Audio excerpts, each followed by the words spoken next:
ओम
हरि ओम तत्सत् श्री गुरुभ्यो नमः। हरि ओम। ओम सदाशिवसमारंभां व्यासशंकरमध्यमाम् अस्मदाचार्यपर्यन्तां वन्दे गुरुपरम्पराम्। श्रुतिस्मृतिपुराणानाम् आलयं करुणालयं नमामि भगवत्पादशङ्करं लोकशङ्करं।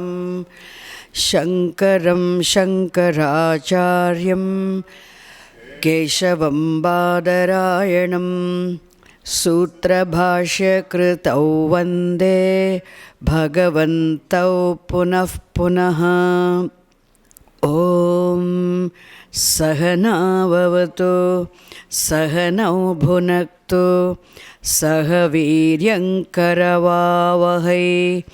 तेजस्विनावधीतमस्तु मा विद्विषावहै। ॐ शान्ति शान्ति शान्तिः। ॐ शन्नो मित्रः शं वरुणः शन्नो भवत्वर्यमा शन्न इन्द्रो बृहस्पतिः शन्नो विष्णुरुक्रमः। नमो ब्रह्मणे नमस्ते वायो त्वमेव प्रत्यक्षं ब्रह्मासि त्वामेव प्रत्यक्षं ब्रह्म वदिष्यामि ऋतं वदिष्यामि सत्यं वदिष्यामि तन्मामवतु तद्वक्तारमवतु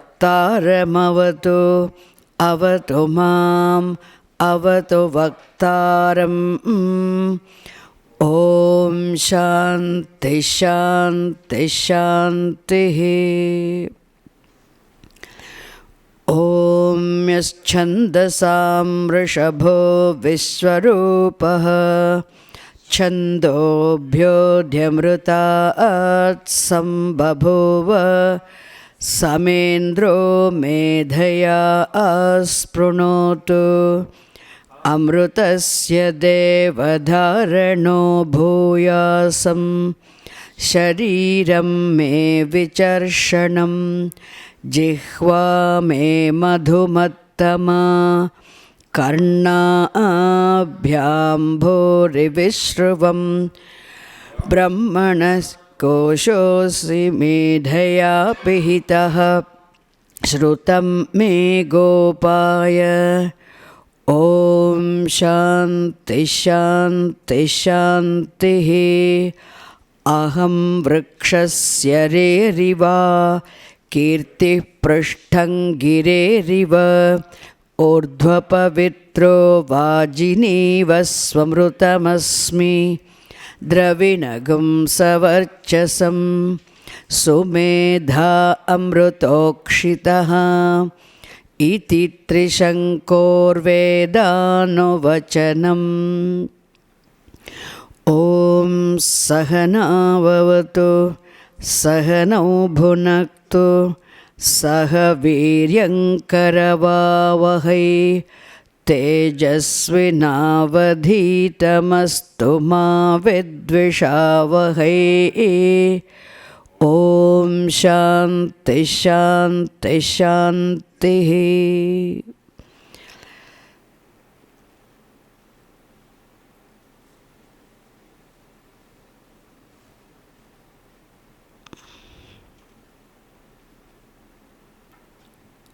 See, every day we find some excuse to specially worship Bhagavan, invoke the grace in India.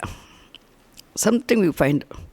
So today again, like how Ramanavami came, and then we have Pradosham, everything will be there. Something or other will be there. One day Krishna Jayanti, one day Ramanavami, one day something or the other Ekadashi, we have worship. Today, a very special day called Panguni Uttiram. A particular star today, we invoke the grace of the Lord in the form of Kartikeya, the Ganesha's younger brother. And Kartikeya is also known as Subramanya Swami. And then there are 6 important places in South India, Tamil Nadu especially, where Lord Subramanya is invoked. And the astrologers in the Vedic astrology, people always say, suppose we have 2 shadow planets, Rahu and Ketu. Suppose any problem with Rahu and Ketu, they'll say we have to invoke the grace of Bhagavan, especially in the form of Ganesha for Ketu and Subramanya for Rahu. They'll say that. And the Rahu, at least a snake. So it's also all poison and all that. So anything related to poison, it's all Rahu. So Subramanya Swami, specifically people invoke this Kartikeya, in form of snake also, serpent. Mainly for cleansing of having anything poison, unwanted, which is not good for our health, physical health, emotional health. That's all poison, isn't it? For removal of that, we invoke the grace of Bhagavan in the form of Subramanya. Just the 11 names written by Adi Shankaracharya in a stotram. Just we'll say once, I'll continue, okay? Om Kumara Ishasuno Guha Skanda Kumaresha Suno Guha Skanda Senapate Shaktipane Mayuradhirudha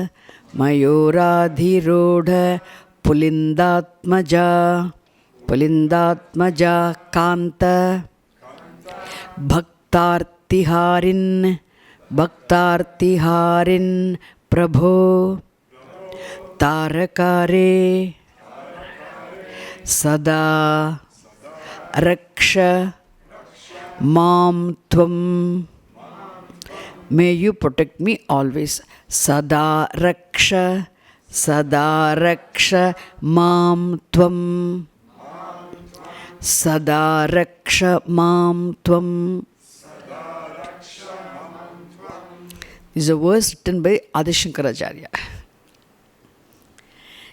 I break it, I won't get it. I got it.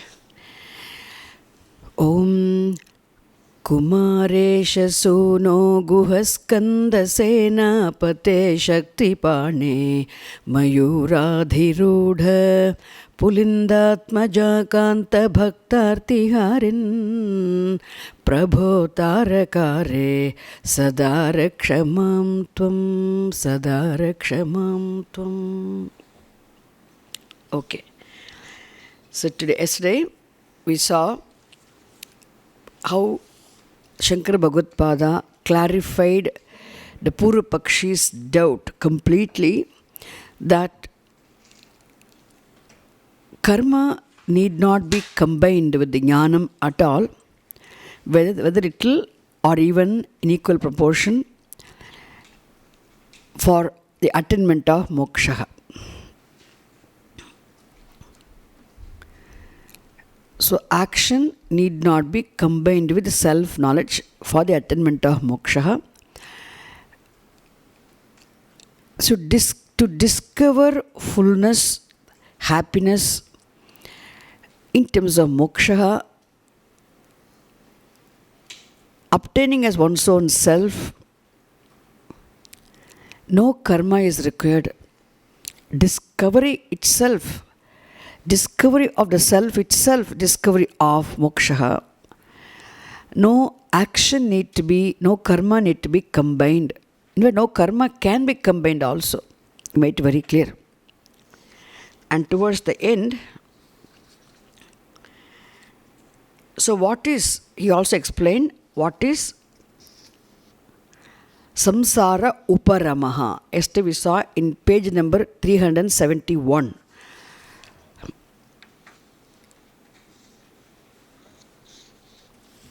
He explained what is samsara uparamaha. What is resolution of samsara? In page number 372, he also explained what is samsara.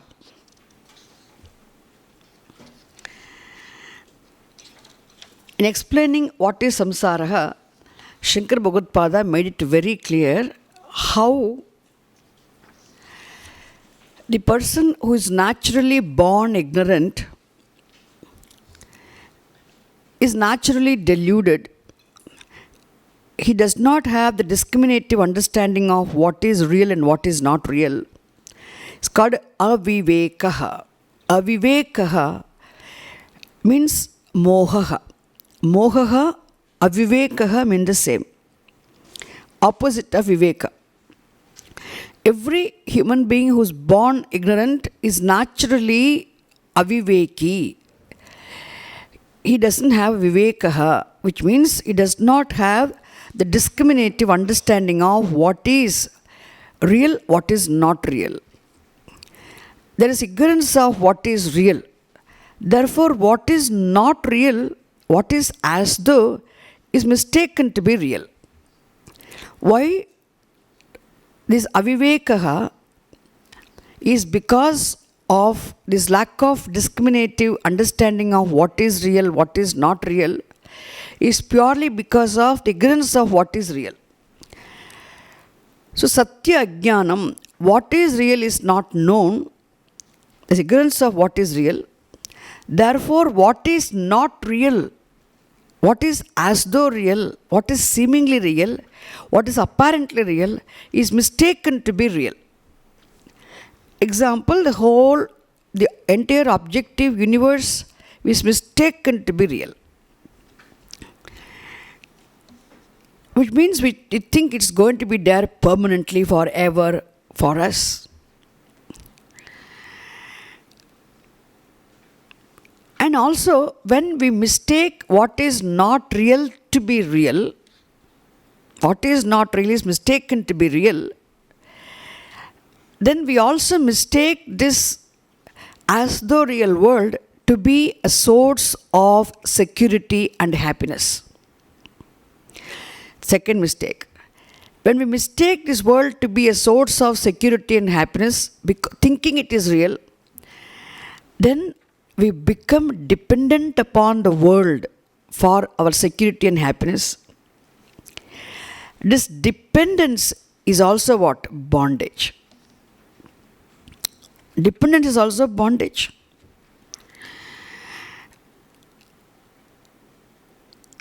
So naturally, then desire for the external world of objects is very natural. So anatma kamaha, we saw yesterday, the person anatma darshi, who sees this world, what is not real to be real, naturally has desire for those objects of the world. And the desires being natural, being impelled by natural desires, this person is naturally, effortlessly, he is compelled to do karma. And when he performs karma, the law of karma is such that every karma, whether you like it or not, it definitely produces result. And those results of actions are actually will-involved actions. All desire-based actions are definitely will-involved actions. Of course, all the actions are will-involved actions mostly. Therefore, one has to exhaust the punya papam also. And what is the karma phalam? Because karma phalam, result of actions, takes its own time to fructify. And when it comes, and therefore, for the sake of exhausting those punya papani, results of actions in terms of sins and punya, one has to choicelessly assume the body, one has to be born again. This is how samsaraha is. So karma definitely always keeps one continuously in samsara bondage. So karma cannot liberate a person. So karma cannot be combined with jnanam. This we saw yesterday, where in page number 372. Now we have to move on to page number 375. This is the concluding statement of Shankaracharya in his answer in his clarification of the doubt of a Purupakshi, that karma and jnanam have to be combined equally. This is the last word, okay? Tad vyatirekena. So we saw that previous line of Shankaracharya's commentary states the cause of samsaraha. How samsaraha is caused by karma being the product of ignorance. Karma being the product of ignorance contributes for the continuously remaining in samsaraha. That he explained in the previous line. Now he says, what does jnanam do? That he says in this 375. The effect of knowledge. The consequence of involving oneself in karma was mentioned before. Now the effect of knowledge, self-knowledge, is mentioned here in page number 375. So tad vyatirekena. So tad vyatirekena means what? What karma does, okay, like without not being like karma.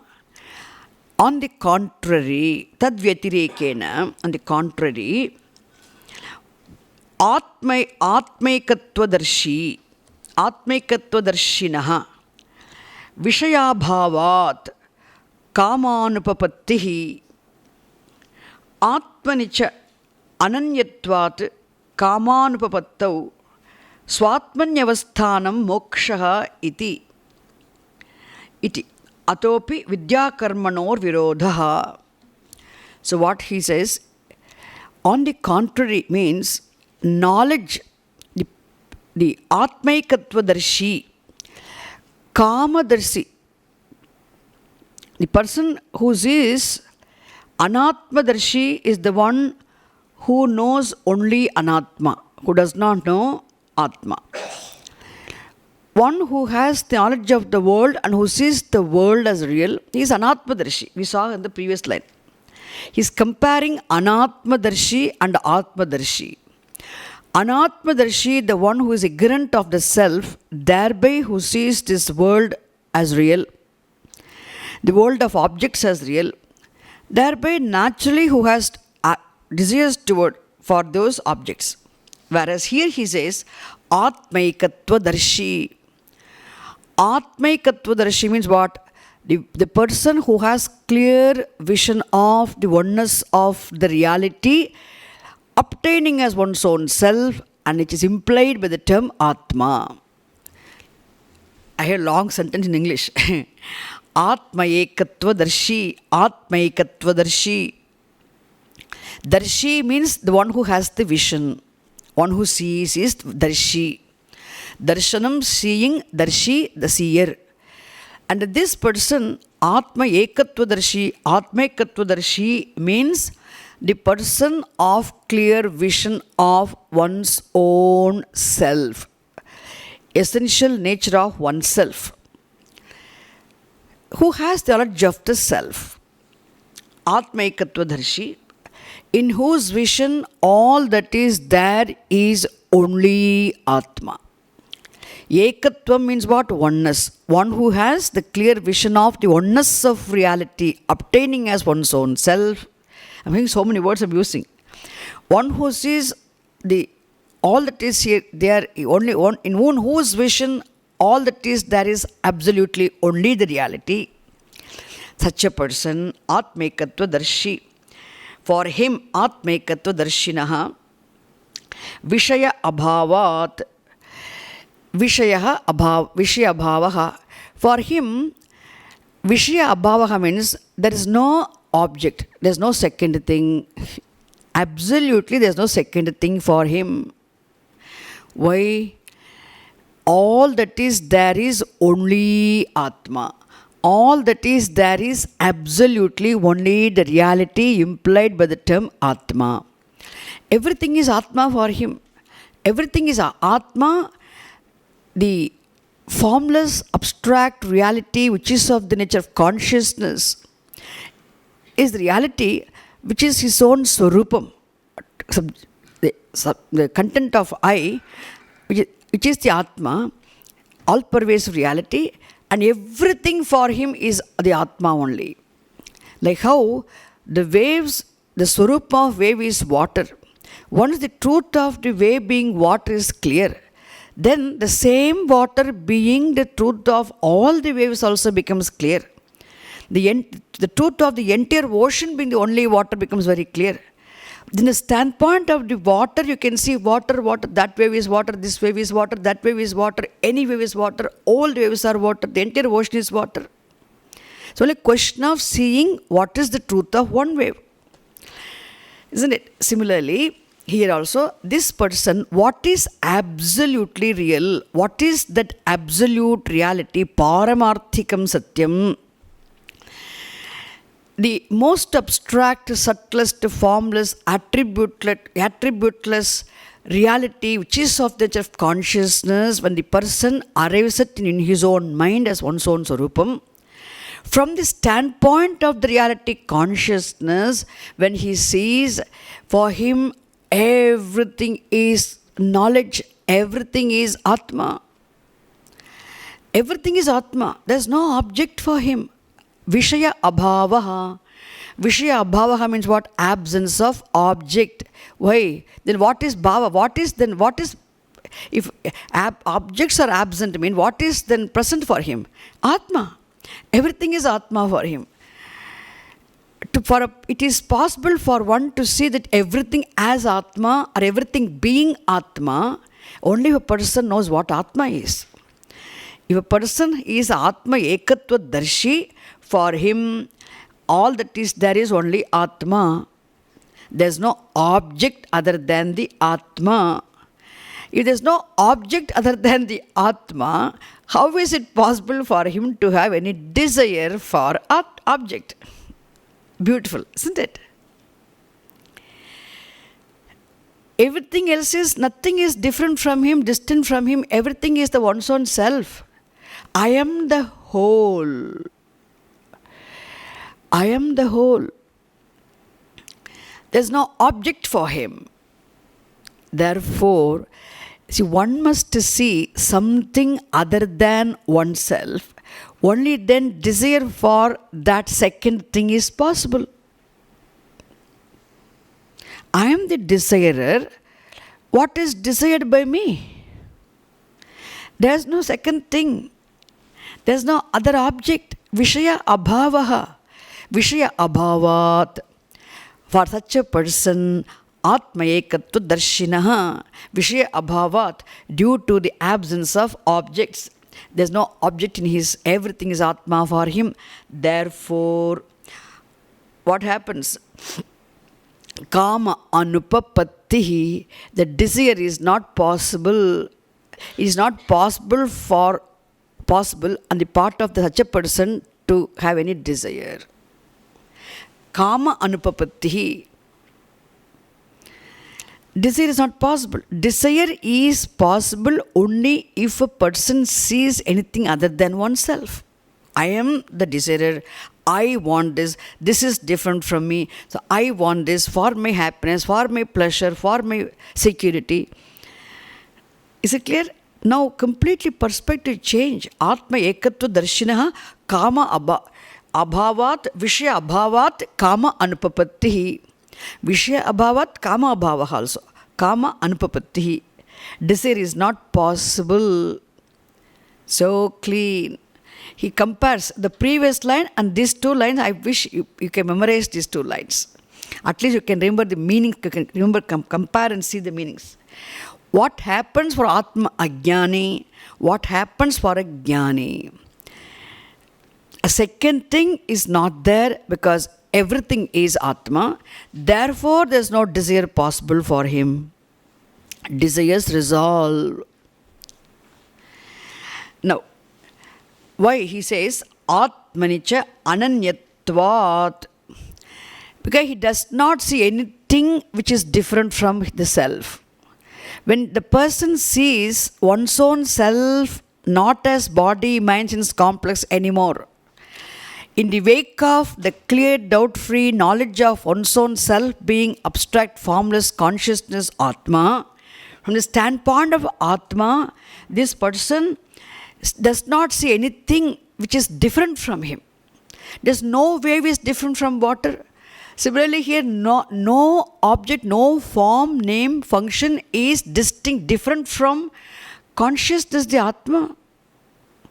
Like how no opaque thing is different from, distant from the light. Ananyatvat. He gives two reasons. Why desire is not possible for a wise person. Why all the desires resolve. There's no second thing other than himself. There's nothing which is distant from him, away from him. Everything is the self. Ananyatvat vishayabhavat. Two reasons he gives.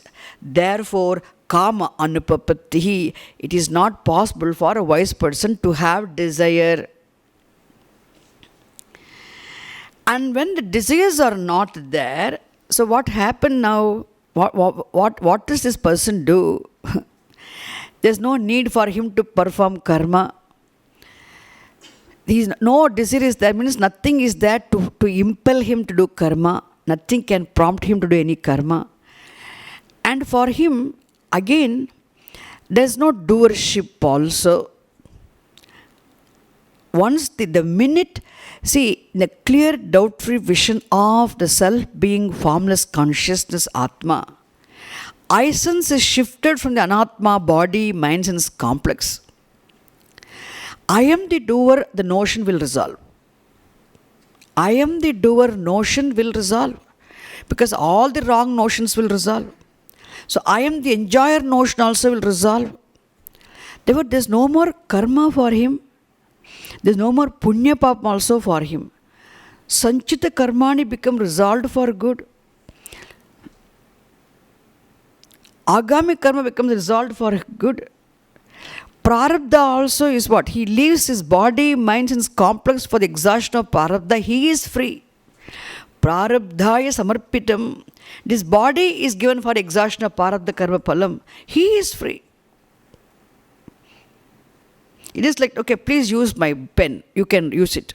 Like how you give a pen or pencil to other friend to use it, this person objectively lets his body for exhaustion of Prarabdha karma. He is free. I have to exhaust Prarabdha karma, that notion is no more there. He is completely free. Being free. And now, what is he? He is just himself. The wise person remains himself. Seeing one's own self being all-pervasive, only reality, consciousness implied by the term Atma, just remains himself. I am the whole. And remaining with this vision, even though the person is still endowed with the body, mind, sense complex, in the books of others, this person is still an individual human being like any other human being. But where is the difference?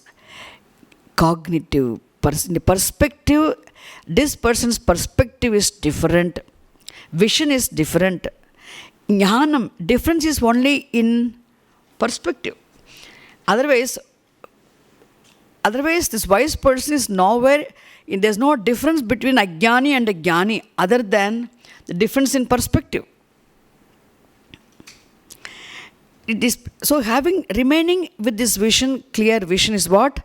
Abidance in one's own self. Swatmani avasthanam.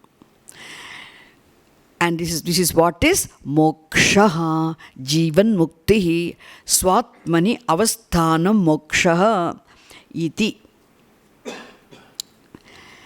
So Shankaracharya explained very clearly.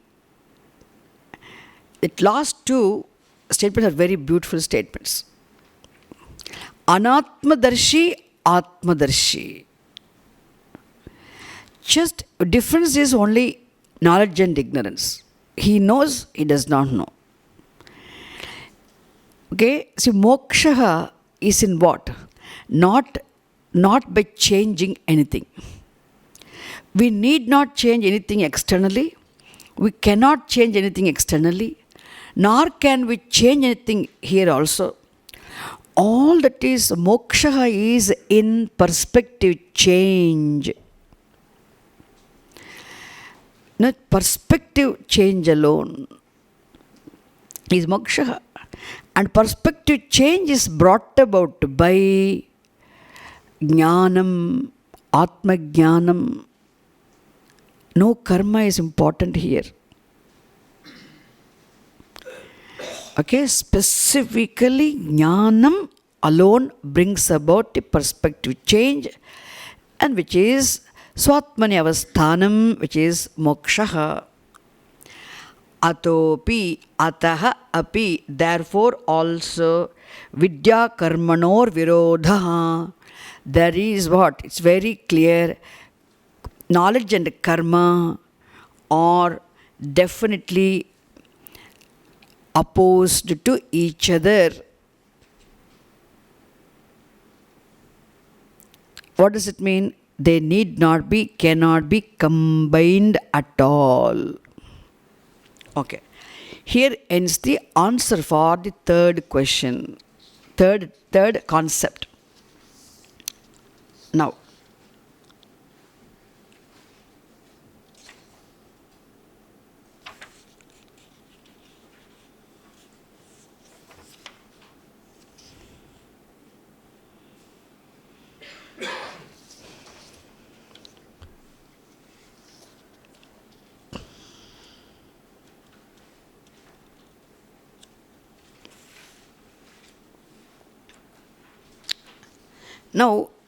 the fourth concept, okay, knowledge predominantly supported by little of karma can be a means of attainment of moksha.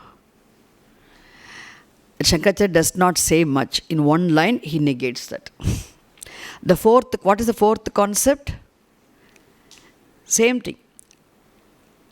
Combining knowledge with karma, having knowledge as an important aspect, having little support of karma.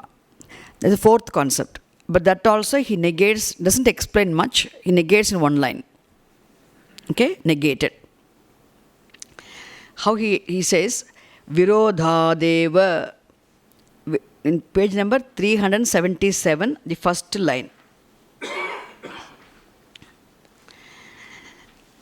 First line, you can read English sentence, and because of their opposite nature only, knowledge does not depend on karma for moksha. That is only one line he states to negate that fourth concept. Finished. Okay, the fourth concept is finished. In Sanskritam I am reading, Virodhadevacha vidya na moksham prati karmanyapekshe apekshate. That is a full stop, okay?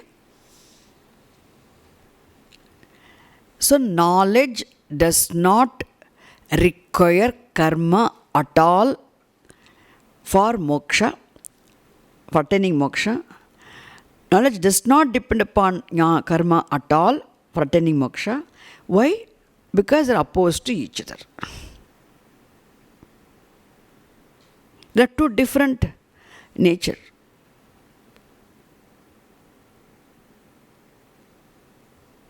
Finished. So fourth concept is what? Only one sentence. Answer. Now, what is the fifth concept? That is the actual concept. Knowledge is the only means of attaining moksha. He's going to discuss here. And then he's going to really make it very clear many things here.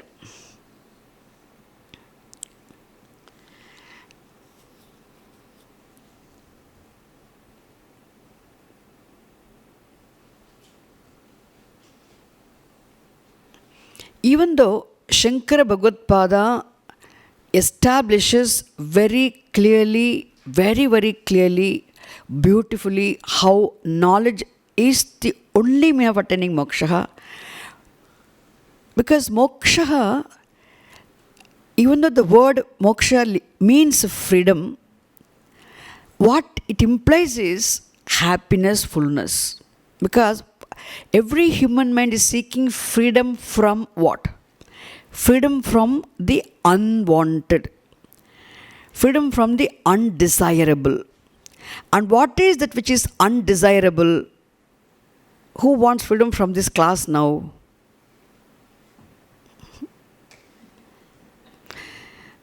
Okay. Okay. Freedom means freedom from something unwanted, undesirable. For any human being, the most undesirable, unwanted is unhappiness, sorrow, dukkham. Dukkham shokaha. So, dukkha nivrittihi. Therefore, nivrittihi means elimination. Dukkha nivrittihi. So, freedom from the unwanted, undesirable sorrow is freedom means. What it implies, what is wanted is happiness. So, freedom from the unwanted, undesirable sorrow is equal to happiness. Therefore, happiness is the implied meaning of the word freedom. Happiness implies what? Happiness is actually another meaning of what is implied by the word happiness is limitlessness. How do we say what is implied by the word happiness is limitlessness? Because being limited is being unhappy. Being limited is being bound. Being bound is being limited. Being limited is being unhappy. This definitely must understand this. Very important. How do we say happiness is limitlessness? How can we say that? Because being bound is being limited. Being limited is being unhappy. Therefore, being free is being limitless, and being limitless is being happy. Got it? Now convert those words into noun now. Being free is equal to freedom. Being limitless is equal to limitlessness. Therefore, being happy is equal to happiness. Is it clear now? Now again we have to say this happiness actually implies fullness. Why? Because being limited is being inadequate. Being limited is being inadequate. And being inadequate is being unhappy.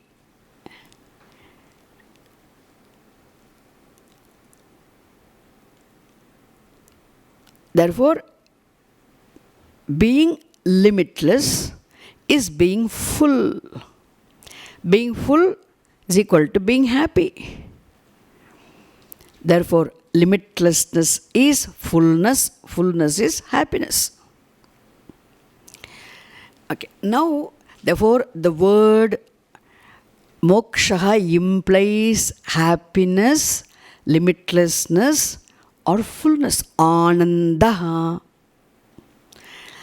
What is that only absolute end of the entire humanity, all the minds of all times, of all places? Happiness, fullness, Anandaha. Therefore, here, this is the end, ultimate end, ultimate. And this Anandaha, limitlessness, happiness, fullness, can never be attained by doing anything. Why? Because by doing something, you can attain something which is other than yourself, which is away from yourself. And here, this happiness being one's own Swarupam, it can never be attained, it has to be discovered. It is already there, therefore it has to be discovered. Is it clear? That is why Jnanam, discovery is knowledge. That is why Jnanam is the only means, is very clear. But even though Shankara Bhagavad emphasizes knowledge is the only means, I explained to you now, definitely please keep it in your mind. He makes it a point to mention this important factor. Karma is never undermined, karma is never neglected, karma is never, nowhere it is said to be useless. In fact, he emphasizes karma is very important.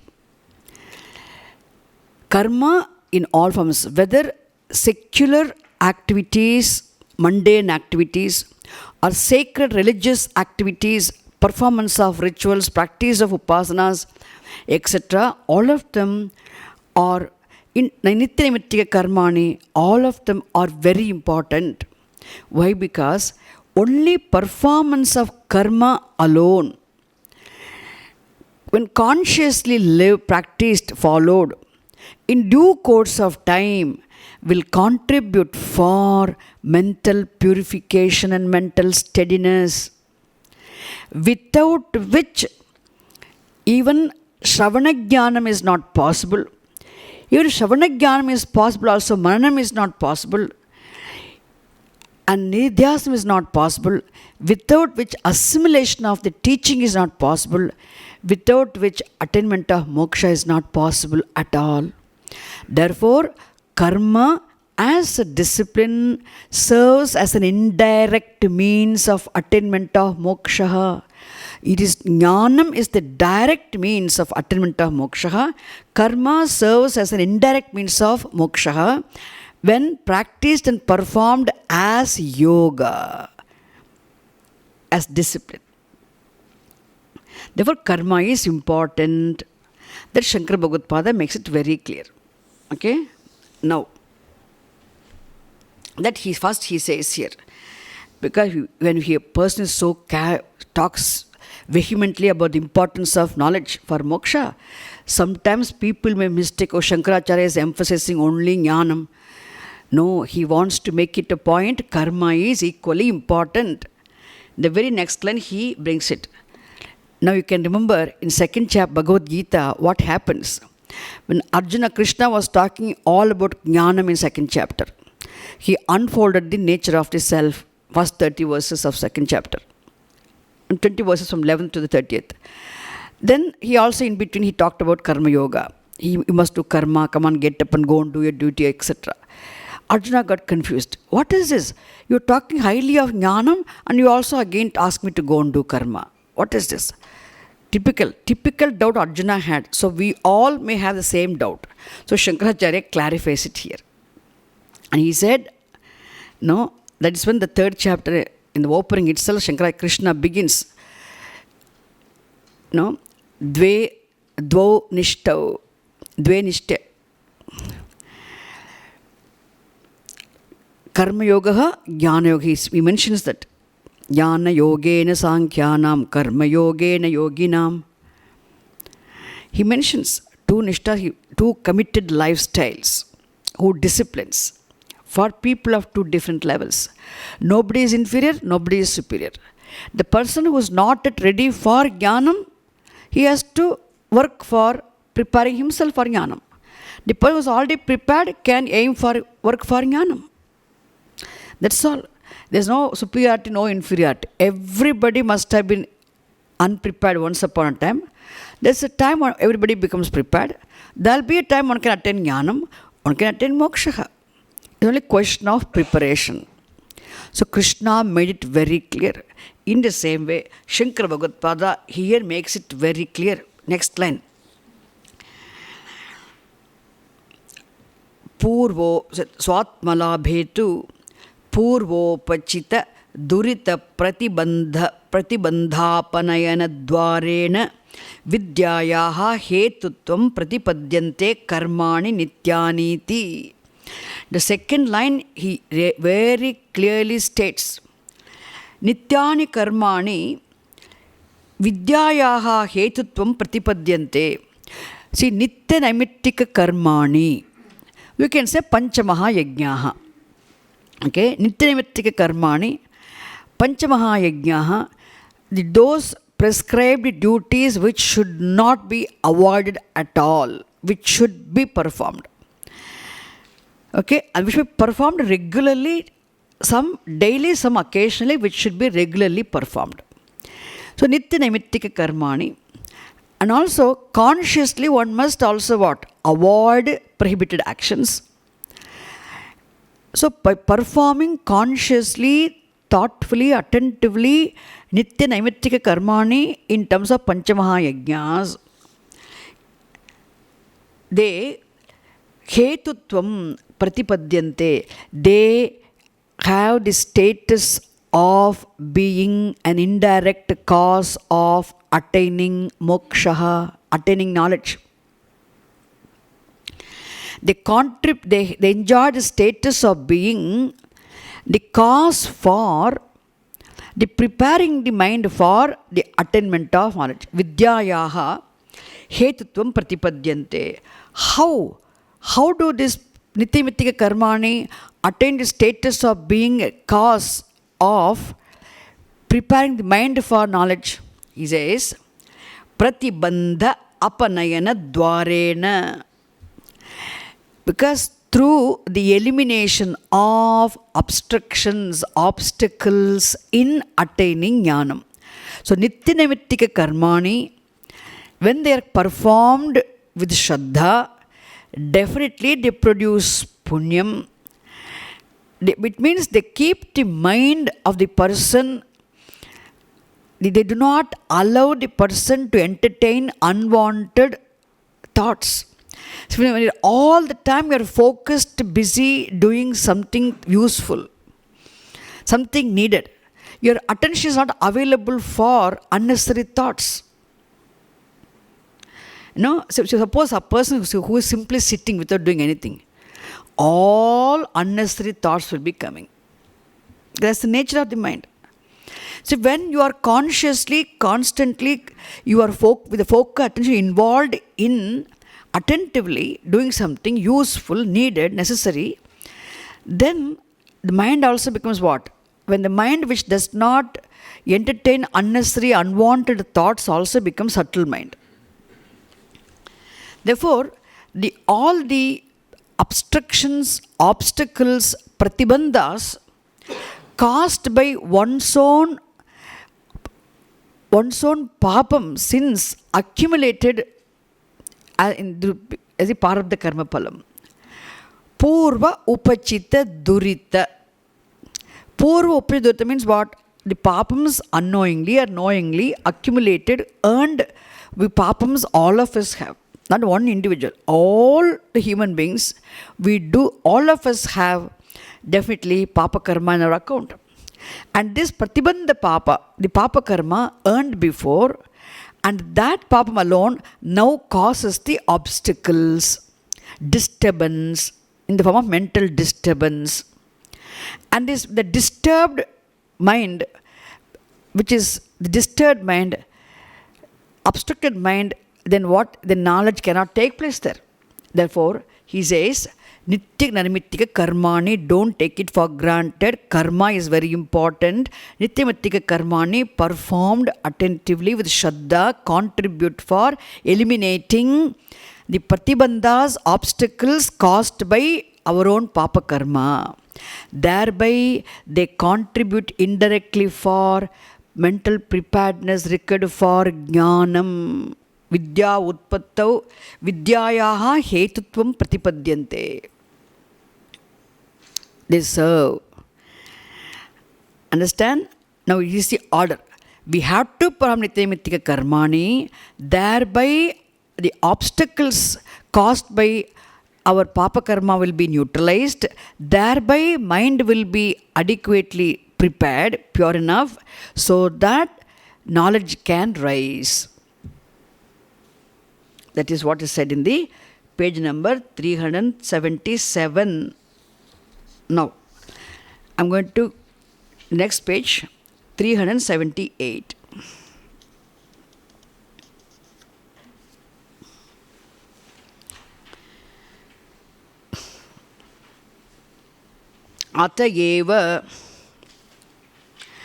Atayevasmin prakarana upanyastani karmani tyavochama evamcha avirodha karma vidishrutinam atah kevalayaya vidyayaha paramshayaha iti siddham. Again he makes it, now here he concludes this topic saying ataha eva. Atayeva, when you're reading, it's actually written as Atayeva. When you're reading Ataha Eva, therefore, that is the reason, that is why Asmin Prakarane, Upanyastani Karmani. Now he is telling Purupakshi, please understand, that is the main reason all the disciplines, meditations, etc. have been discussed in the first chapter, Sikshavalli. We question now, the Purupakshi's argument was, in first chapter Sikshavalli, why there are meditations, attitudes and values and disciplines are repeatedly emphasized. Why? They're important. So not to combine them with jnanam, for attainment of moksha, but we must understand they're all emphasized because the performance of the Nitya Karmani alone can contribute for neutralizing the papam, neutralizing the obstacles.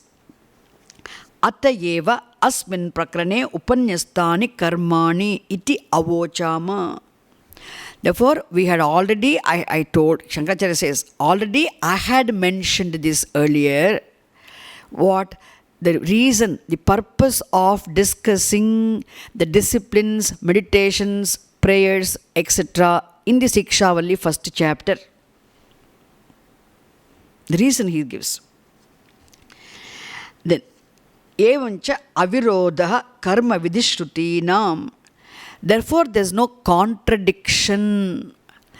Okay, karma vidishrutinam. There is no contradiction in presenting the Vedic statements which ordain rituals and prescribe meditations, etc.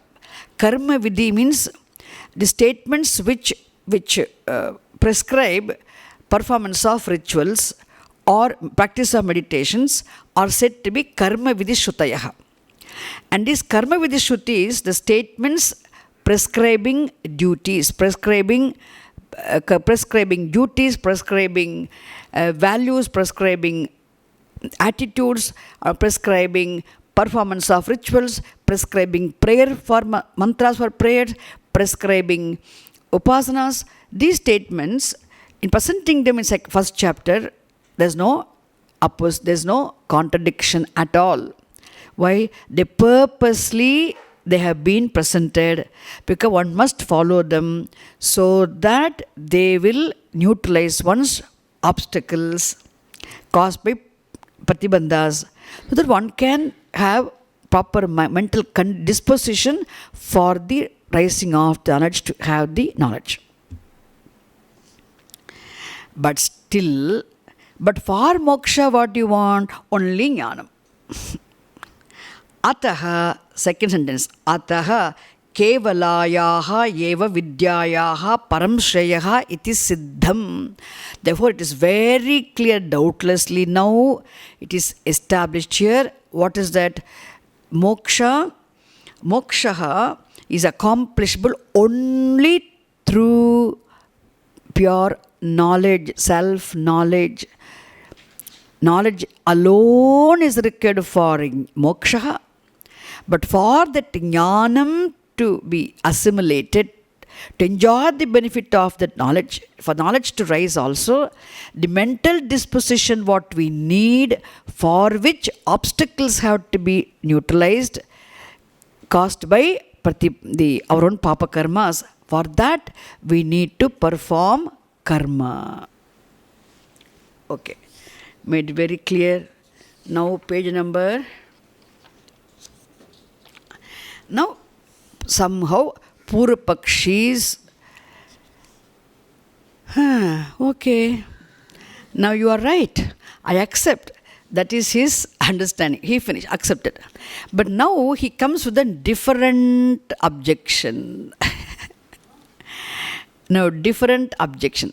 Here, you will understand in this, the portion which I am going to read hereafter now, very beautiful, you will understand two different lifestyles sanctioned by the Shastram. Until now, you understood two different disciplines prescribed by the Shastram. Is it clear? Two different disciplines prescribed by the Shastram we understood until now. Now we are going to understand two different lifestyles, okay, prescribed by the Shastram. So what are the two disciplines? What are the two lifestyles? Two disciplines are Karma Yoga and Jnana Yoga. So Karma Yoga we know very well, performing Nityamittika Karmani, performing Kamya Karmani in conformity with Dharma, and avoiding Patasiddha Karmani. This is what, then it will result in what? Mental purification, steadiness, thereby you can attain Jnanam. That is actually Karma Yoga. But what is Jnana Yoga? Jnana Yoga is being given to the discipline of Shravanam, Mananam, Nidhyasam sequentially for the ascertained vision of the reality Jnanam. So Karma Yoga is for mental preparation required for Jnanam. Jnana Yoga is for the attainment of Jnanam, and Jnanam is for Moksha. These how two disciplines are prescribed by the Shastram. Now, Shastram also enjoins two lifestyles. And for everybody, Shastram prescribes one lifestyle, Karma Yoga lifestyle, which means everyone has to go through all four ashramas sequentially, properly.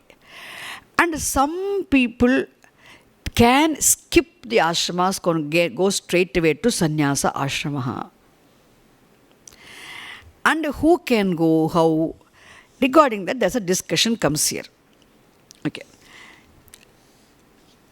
Now Shankara, he is Purupakshi is talking now. Evam tarhi ashramantara anupapattihi ashramantara karma nimittatvad vidyotpattehe garhastyecha vihitani karmani tyaikashramyameva atascha yavad jivadishrutayo nukulataraha syuhu. Now, evam tarhi, he says, Purupakshi says, evam tarhi, if this is so, ashramantara anupapattihi. It is not necessary for sannyasa ashramaha. Anya ashrama, grihastha ashrama itself is enough. Okay, grihastha is enough. Ashramantaram means sannyasa ashramaha. Another ashramaha is not possible. Why sannyasa ashrama is not possible? Sannyasa ashramaha means the stage of a human being. A stage of in human life where one can avoid all obligatory, social obligatory duties. So, ashramantara apapattihi. Why for which he gives a reason. Purvapakshi gives a reason why sannyasa ashramaha is not required, not necessary. It is not possible for sannyasa ashrama to be there, he says. Why he says? Because karma nimittatvat vidya utpattehe. Hey Shankaracharya, hey Advaitin, you just said, of course I do agree. What? Definitely we need only jnanam for moksha. But you also agree with the fact one has to definitely perform nitya-nimittika karmani in order to neutralize the pratibandhas caused by papa karma. If one has to perform nitya-nimittika karmani, all karmic karmani also, then one must enter into grihastha ashramaha. One cannot become a sannyasi and remain without doing all the duties. So one must enter into grihastha ashrama only. Why? To perform karma. Karma nimittatvat. One has to perform karma definitely. Not for moksha. I agree with you. For what? Pratibandha nivruttaye. Isn't it? For the elimination of pratibandhas caused by purva upachita karma. Purva upachita papa dwara, what the pratibandhas are definitely there. No, who is free from pratibandhas? Nobody is exception. All of us have obstacles, obstructions in all of our, what we want to achieve. So many obstacles will be there, different forms of obstacles. And it's caused by papa karma. There's a reason also. We can't escape. And they have to be neutralized, means we need a special punyam. For that, we must perform karma, that you agree. Therefore, karma nimittatvat vidya utpattehe. So, rising of the knowledge is dependent on pure and specific mental disposition, which must be free from disturbances and unsteadiness and all unwanted emotions, for which the obstructions should be removed, for which one must perform karma. Therefore, everyone has to enter into grihastha ashrama only. Sannyasa ashrama is not required. Ashramantarasya anupapattihi karma nimittatvat vidyotpattehe. Vidyayaha utpattehe karmanaha nimittatvam asti. Therefore, sorry, I don't know Sanskritam. Okay, now he says, garhastyecha vihitani karmani iti eka ashramyameva. Therefore, garhasthyam means what? Grihastha ashrama. Vihitani karmani. Vihitani karmani means what? Enjoined duties, prescribed duties, nitya-nimittika karmani.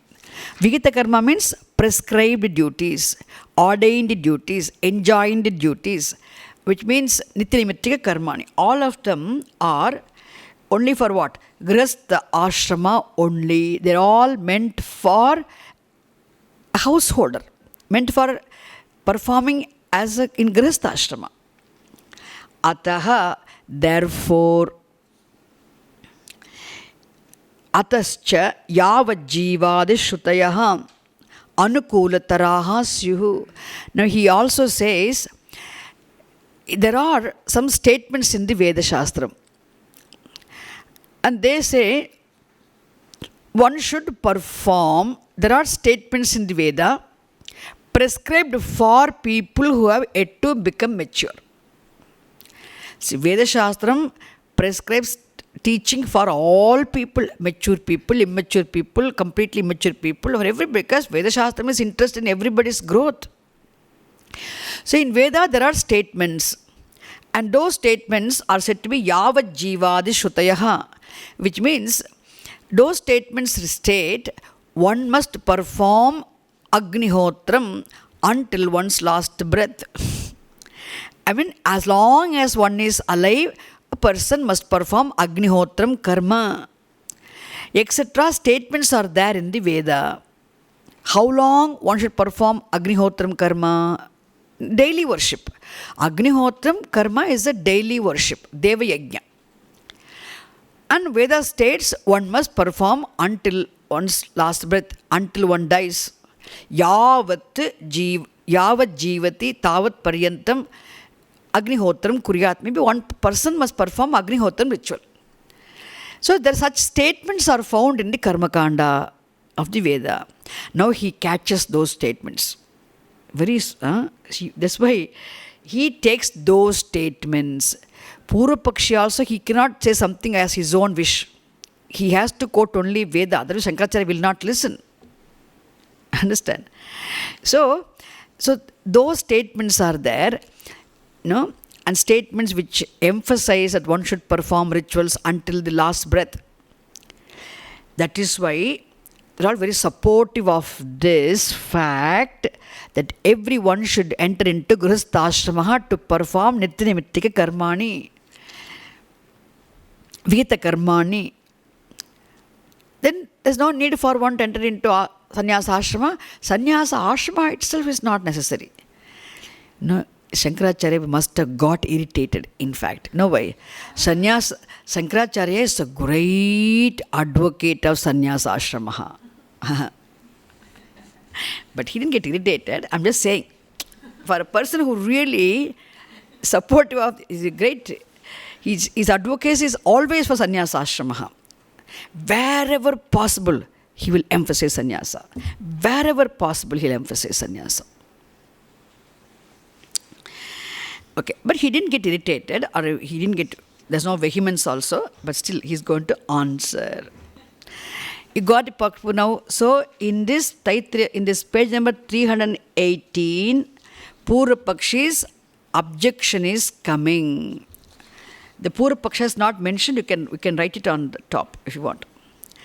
380 is what? Purva Pakshi's objection for Sannyasa Ashrama. Because Sannyasa Ashrama means one can give up all the duties. Not duties, all the Kamya Karmani. And also obligatory duties. But Shankaracharya says one must perform all the duties. Only if a person performs duties and they'll produce punyam to neutralize the pratibandhas, called papa karma, thereby one can attain jnanam.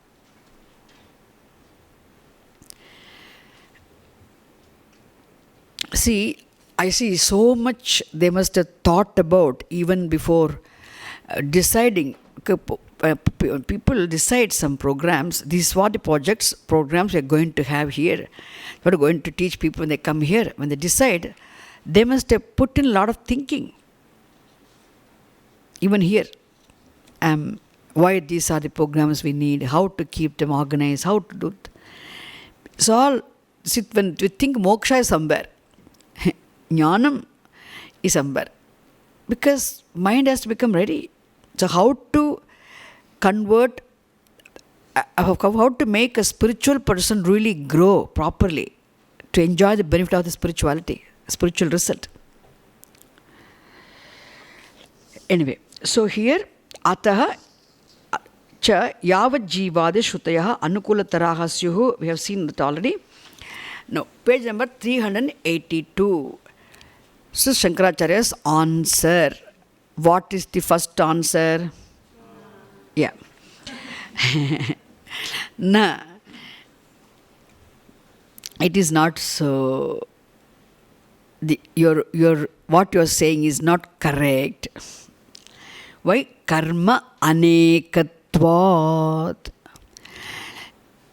As you think, not just karma means only some karma. there are the karmas are so many types of karmas. There are so many types of karmas. And is Agnihotram, which is to be performed by a householder until his last breath, is not the only ritual. There are so many types of karmas. He says, na karmanekatvat. Na karmanekatvat is the first reason. What is the first reason? He gives karma anekatvat. Karmanam anekatvat. Due to the variety of the actions, rituals, there are many types of karmas. Therefore, one reason. Then, Agnihotradinyeva na karmani. Don't talk only about those rituals such as Agnihotram, which has to be performed day until one's last breath. Don't talk about them. Shastram talks about so many other things also. What are they? First of all, he says, Brahmacharyam, Tapaha. See, what is Brahmacharyam? Even as a Brahmachari, even in Brahmacharya Ashramaha, there are many duties. Don't say only Sanya, Grihastha Ashrama is there. There are all 4 ashramas. Shastram prescribes duties for people of all ashramas. Don't think only sannyasa, only Grihastha Ashrama is there. He mentions Brahmacharyam. Even Brahmacharyam literally means celibacy. Here, Brahmacharyam means what? As a student also, it's a particular stage, first stage, where an individual begins his life as a student of the scripture, Shastram. Any student in any country should be taken as a Brahmachari only. Brahmachari means one whose mind is completely, repeatedly only in the subject matter of the Veda. Brahma means Veda. Brahmachari means mover. The one whose mind is moving only in subject matter of the Veda Shastram. His mind must be only mantras. Because morning till evening, that's what he does as a student in Gurukulam. As a Brahmachari, what does the student do in Gurukulam? From morning till evening, he's supposed to study, repeat, memorize, listen to the teacher, learn, memorize, listen, learn, memorize, listen, learn, memorize. This is what he does. Therefore, his mind is only no other entertainment for him. He's very focused, disciplined person. Attention is not available for anything else other than study. That is how every student must be also. Young boys and girls who are students, that is how they're supposed to be. They should not be distracted by anything else. There's a time then they can think of something else. That's why Grihastha Ashrama is there. Oh, take the attention towards something else. Those whose attention is totally given to the study of the scripture, the study of their own subject matter. Therefore, all student stage is what? The stage of life where a individual lives his life as a student is a very focused life, disciplined life. And even as a Brahmachari, he has his own duties, his own karmas. Samhita, Danam, Nitya Agni. He also has Gayatri Japa, Sandhya Vandanam. Everyone has his own duties. Okay? Don't think only sannyasa ashrama has no duties. Every ashrama has its own ordained, prescribed duties. Ashrama dharma. Then he says, tapaha.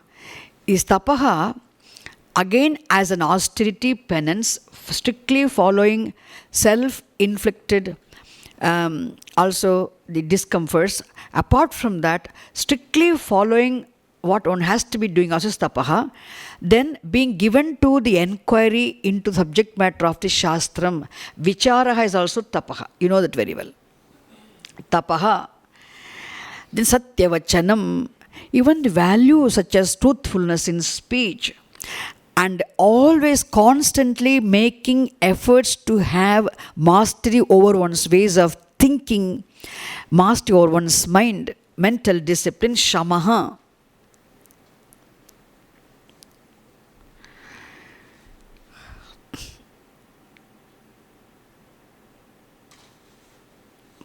Then damaha. Damaha again what? Again sensory discipline. How one must be conscious of indulging one's sense organs in enjoyment of objects or perceiving objects or in doing things also. Which are the actions one must engage oneself in? Which are the objects one must perceive, one must enjoy oneself, in which one should indulge oneself? This is a discipline. So shamaha, damaha, ahimsa.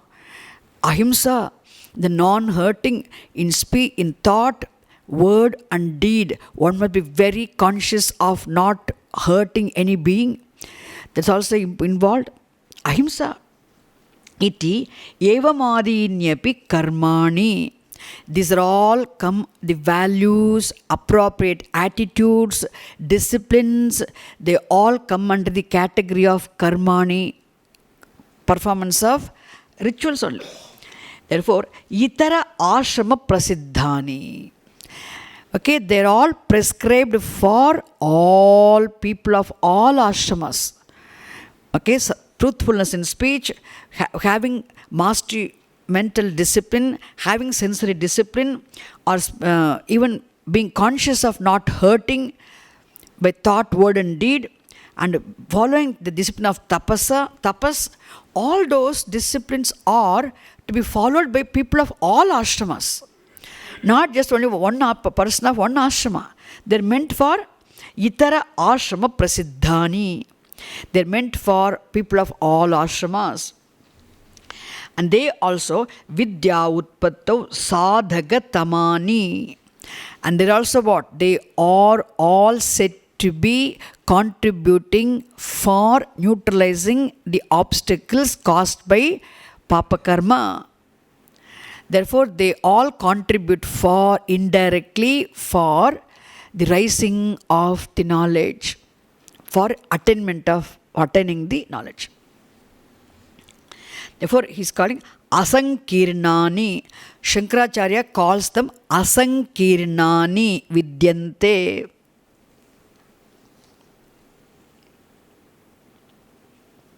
Asankirna karmani.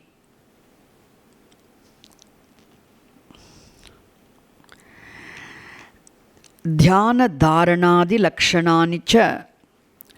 Also, even Ashtanga Yoga, you can say dhyanam, meditation, dharanam, all of them are meant for all people, not just only agrihasthashrami.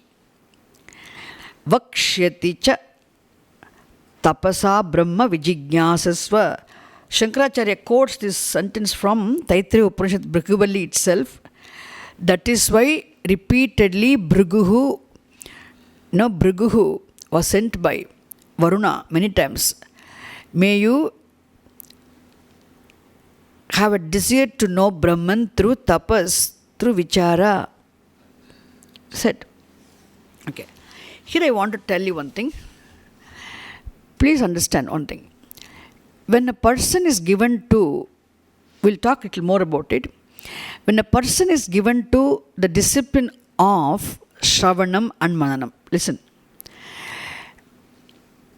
The person who has certain degree of emotional maturity, certain degree of mental purity and steadiness, and who is given to the discipline of Shravanam first. What is Shravanam? Systematically, regularly, step by step, listening to the unfoldment of the words of the Upanishad. So, that is Shravanam. During Shravanam, and also if a person has completed the Shravanam, he is also doing Mananam. When a person is given to Shravanam and Mananam, what is Shravanam? This is also karma. Shravanam is also karma, act of listening. Mananam is also mental activity, act of action only.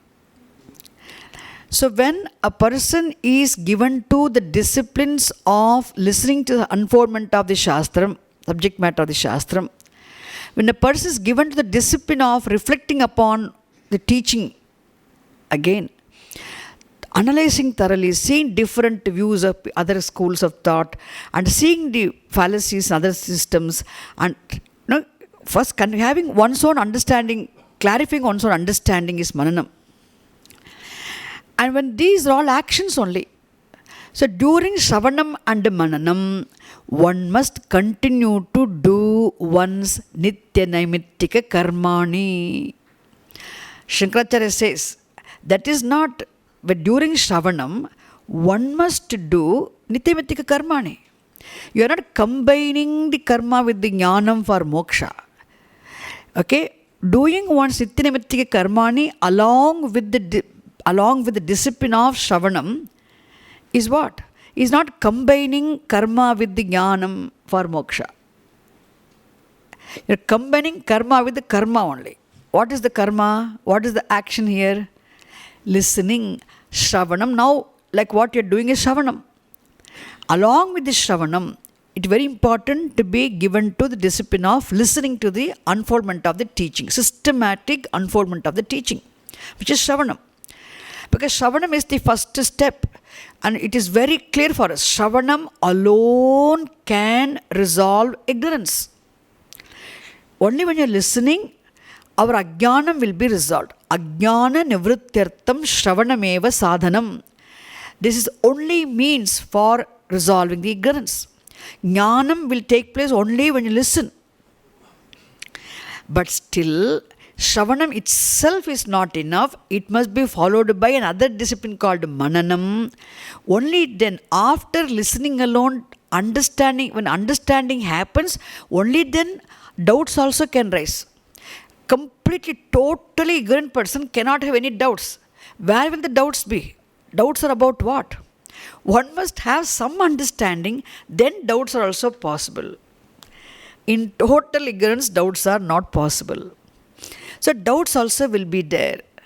So again, repeatedly going through the same teaching, reliving the teaching is what? Reliving the Shravanam is Mananam.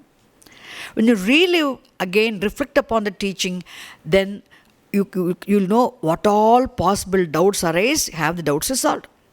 This is also what? Karma. Shravanam and Mananam are also karmas only.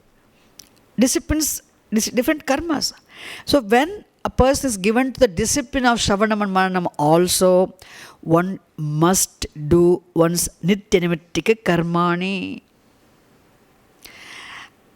So how can you live? That is Nitya Naimittika Karmani are compulsory for everybody. So following tapas is important. Hatya Vachanam is important, Damaha is important, Shamaha is important, Ahimsa is important. All the values are important always for everybody. And values need to be expressed only through the activities. Truthfulness in speech, Ahimsa, etc. cannot live by themselves. They're abstract values. They need to be followed in life. One has to eat, one has to drink, one has to bathe, one has to wash one's clothes, one has to do Nitya Naimittika Karmani are must, compulsory. So, doing one's Nitya Naimittika Karmani, Vihita Karmani, ordained prescribed duties along with the activity of involving oneself in the discipline of listening to the teaching, everything upon the teaching, okay, is not combining action with the jnanam. It is a must. Understand? That's one thing. And the second thing, therefore, one does not need to become a grihastha, definitely to do all that. Of course, one must become a grihastha. The person needs to grow. If a person who is already mature enough, then definitely he need not enter into grihastha ashrama. He can skip it. But definitely he must be adequately mature. That's why foolishly, without being mature, one should not skip the ashrama. But if a person is adequately mature, because of this present janma, sometimes maturity may be possible even because of one's past life also. Sometimes a person must have worked for his maturity, adequate maturity in the past life. Janmantara samskara also is possible for a person to be mature enough. Sometimes people at the young age also can see them very, very mature. If they are capable of overcoming this grihastha ashrama, they need not enter into grihastha ashrama. It is optional. But Shastram definitely compulsorily says, we saw this, no, definitely go back, get married, don't break the lineage of family. We saw that, which means that is general compulsory teaching for people, for all the people. But there are some people, few people who are exceptions, who have worked for it already, who are mature. They don't need to enter into grihastha ashrama. They can skip the ashrama from brahmacharyam. They can leave and take to life of sannyasa. And such a sannyasa is called naishtika brahmacharyam. Skipping the ashramas, one can go to grihastha ashrama. Even a person who goes through grihastha ashrama, he is supposed to discover viveka vairagyam by living a clean grihastha ashrama life, by doing all his duties. He becomes pure and steady. Then even he is supposed to move on to vanaprastha ashrama, where he is more meditative life. Thereby, gradually, every grihastha also gradually supposed to go through sannyasa mentally. Even if a person wears sannyasa robes or not, every individual is supposed to go through sannyasa mentally. Going to sannyasa mentally means what? Whoever has vairagyam, I want only jnanam. Jnanam alone will free me from bondage. If that urge for jnanam is there, he is sannyasi. And to have such a jnanam, to have such urge for jnanam, to have such vairagyam, dispassion, one must have what? Viveka. The viveka is there, vairagyam is there. Grihastha ashrama is supposed to give a person viveka and vairagyam. And with viveka vairagyam, he can go through quickly what? Move on to vanaprastha ashrama. From there, he can move on to sannyasa ashrama. One can take to sannyasa. Oh, I want only jnanam. Now, grihastha ashrama is not conducive for my study, etc. I have done my duties. I want to study. I want to focus. When a person takes to a life of sannyasa, going through grihastha ashrama also a person can take to life of sannyasa. Or skipping the ashramas also one can take to life of sannyasa. And such a sannyasi who's taking to a life of renunciation purely for the purpose of spending his time exclusively for studying, thereby for attaining jnanam, such a sannyasi is known as vividisha sannyasi. I've called vividisha sannyasaha. Vividisha sannyasaha. The word vividisha means vetum ichha vividisha.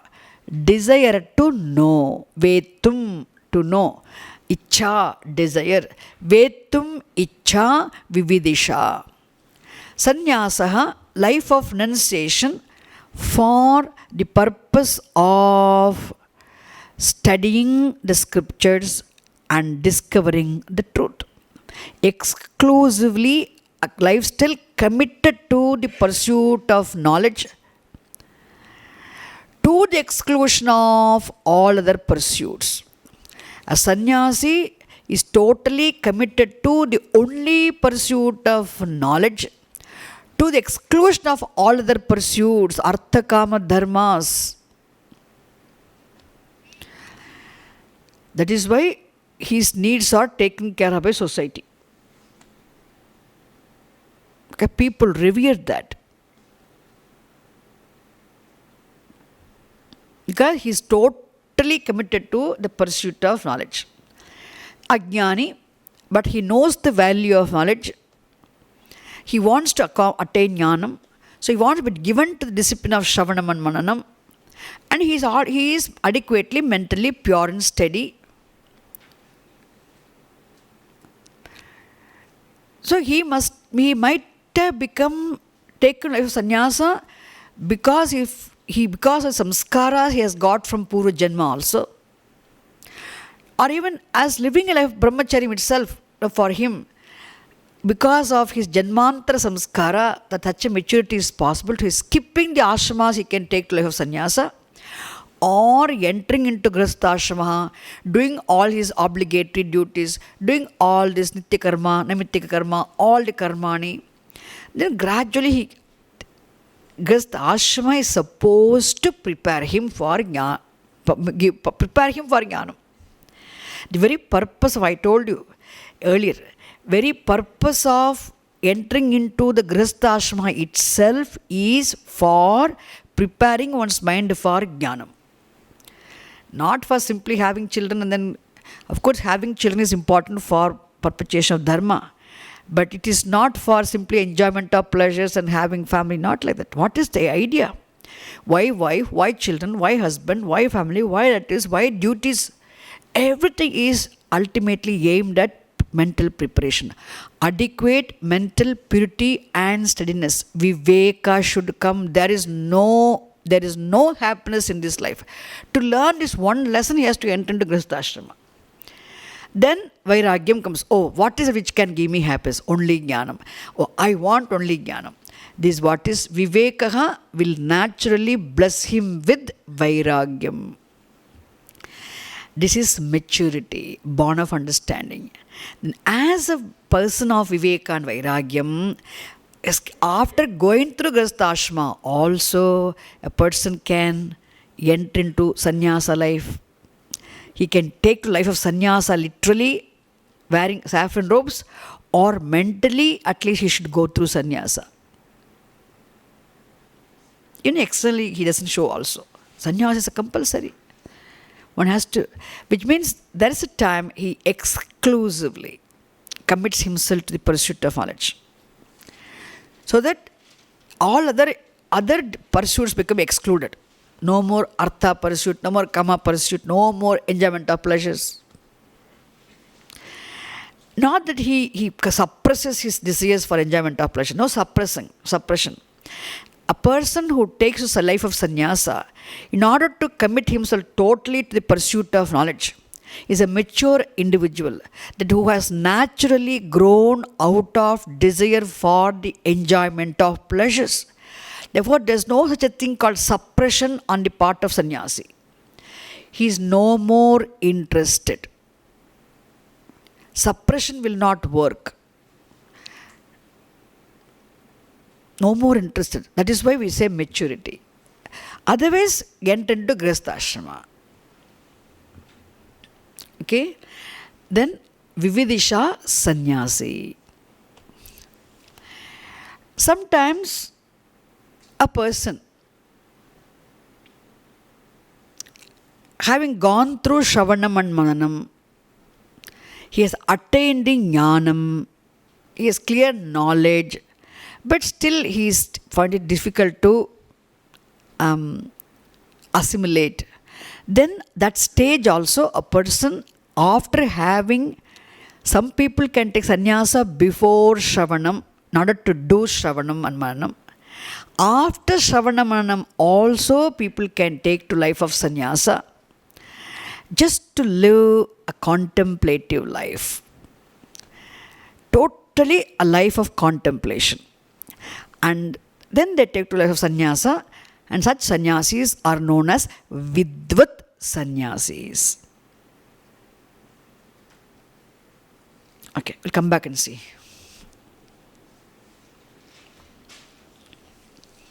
Any questions?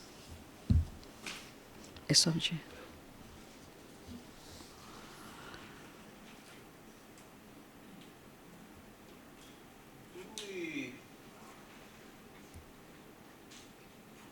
Nowadays, let's say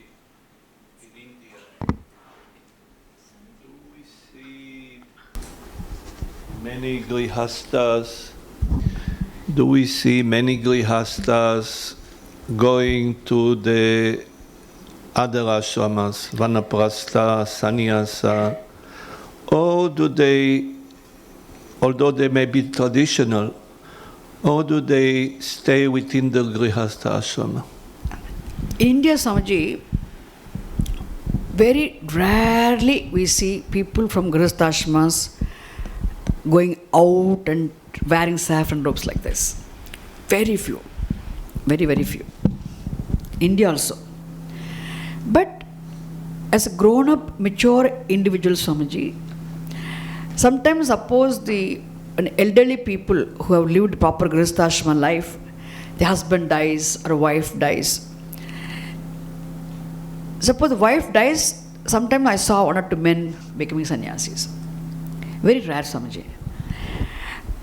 Suppose they both are alive, elderly people, they both really live like sannyasis. They don't really, that's why I'm saying, need not take to life of sannyasa, but mentally they go through sannyasa. That's how they spend their time. Their time, go to temple, pray, worship, come back, cook, pray, chant.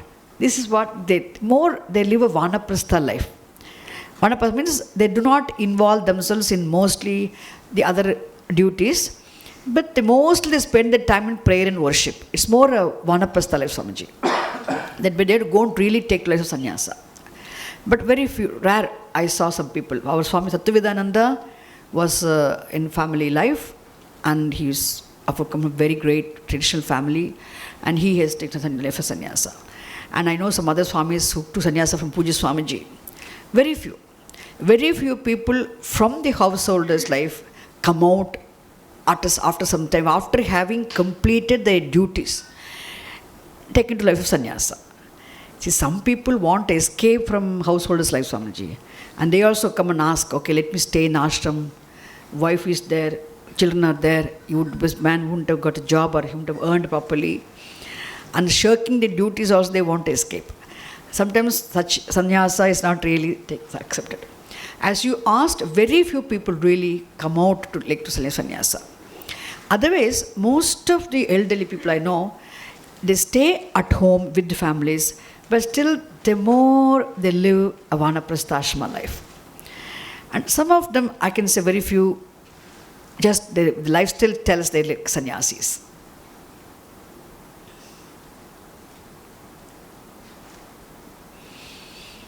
Have you answered, Swamiji? Om Purnamadah Purnamidam Purnat Purnamudachyate Purnasya Purnamadaya Purnamevavasishyate. Om Shanti Shanti Shanti. Harihi Om Tat Sat. Shri Gurubhyo Namaha. Harihi Om.